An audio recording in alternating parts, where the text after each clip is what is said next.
सारे पेशेंट को डोलिन बूटिकार्ड से नेबुलाइज कराते हैं सर। आपने आंटी को 3% सलाइन से नेबुलाइज कराने के लिए बोला, ऐसा? Good question. लगभग सब मरीजों को ब्रोंकोडाइलेटर और इनहेलेटरी स्टेरॉइड से नेबुलाइज कराते हैं, डोलिन बूटिकार्ड टाइप की दवा से नेबुलाइज कराते हैं। इस पर्टिकुलर पेशेंट में 3% सलाइन, आइसोटोनिक सलाइन, जो नमक की कमी जब हो जाती है शरीर में तो चढ़ाई जाती है, इससे नेबुलाइज करने को मैंने क्यों कहा, इसके बारे में हम लोग जानेंगे।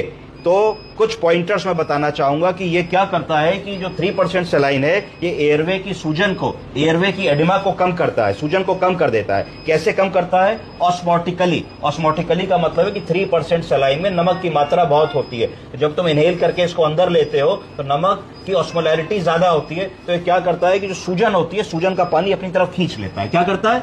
सूजन का पानी अपनी तरफ खींच लेता है, जिससे लंग की सूजन, लंग की एडिमा कम हो जाती है। वैसे ही जैसे तुम किशमिश को पानी में डालते हो तो किशमिश मोटी हो जाती है, क्योंकि किशमिश पानी को अपने अंदर खींच लेती है, तो उसको कहा जाता है process of osmosis and diffusion. Osmosis के माध्यम से हम 3% सलाइन देते हैं तो लंग की सूजन को कम कर देता है। दूसरा क्या करता है कि जो स्टिकी म्यूकस है, जो चिपचिपा गंदा बलगम है, उसको थिन करने की ताकत है। इसको कहा जाता है म्यूकोसिलियरी क्लियरेंस। बोलिए, म्यूकोसिलियरी क्लियरेंस करने की ताकत रखता है। ये म्यूकस की, गंदे थिक बलगम की, पीले कड़े जमे हुए बलगम की विस्कोसिटी को कम कर देता है, उसको लूज कर देता है, तो म्यूकोलिटिक एजेंट का काम करता है। तीसरी चीज क्या करता है? ये इरिटेंट का काम करता है। जब आप 3% सलाइन से किसी को भी नेबुलाइज कराएंगे तो उसका लंग इरिटेट होगा, उसको लगे क्या फालतू की चीज अंदर आ रही है, तो कफ रिफ्लेक्स स्टिमुलेट होगा। तो जब कफ रिफ्लेक्स स्टिमुलेट होगा तो क्या होगा कि जो बलगम चिपका था, गंदा था, पुराना था, निकल नहीं पा रहा था, वो सब धीरे धीरे करके बाहर निकल आएगा। कई बार ऐसा भी हम लोग करते हैं कि मरीज का बलगम लेना है नमूने के लिए और वो नहीं निकाल पा रहा है, तो 3%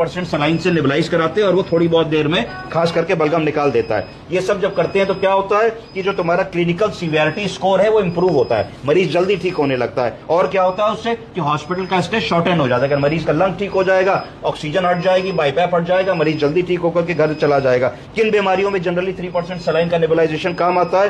तो एक्यूट ब्रोंकाइटिस टाइप के केसेस में, सिस्टिक फाइब्रोसिस टाइप के चेंजेस में, ब्रोंकिटिस टाइप के चेंजेस में, आईसीयू के मरीजों में, निमोनिया के मरीजों में, थिक सिक्रेशंस के मरीजों में, जहां बलगम नहीं निकाल पा रहे उन मरीजों में इन चीजों की आराम मिलता है। फिर पर्टिकुलरली ये यूज किया जाता है किन मरीजों में? जहां थिक कड़े और रिटेल्ड सिक्रेशन से, जो तुम खूब सक्शन कर रहे हो, फिजियोथेरेपी कर रहे हो, जो कर सकते हो कर रहे हो, तुम्हारे बलगम नहीं निकल रहे, वहां होता है। ये क्या इंप्रूव करता है? एयरवे की क्लियरेंस को इंप्रूव कर देता है कि जो खड़खड़ाहट है, कंडक्टेड साउंड है, सांस ले रहे हो, मजा नहीं आ रहा, आला लगा रहे हो, कंडक्टेड साउंड मिल रही है, तो इस तरीके की चीजों में ये आराम करता है और एयरवे के ऑब्स्ट्रक्शन को रिलीव कर देता है। तो हुजूर ललित बाबू, ये 3% सलाइन इसलिए नेबुलाइजेशन के लिए लिखी गई है। तो प्राइमरली 4-5 ml 3% सलाइन से अगर आप 2 से 3 बार दिन में नेबुलाइज कराएंगे तो हमारा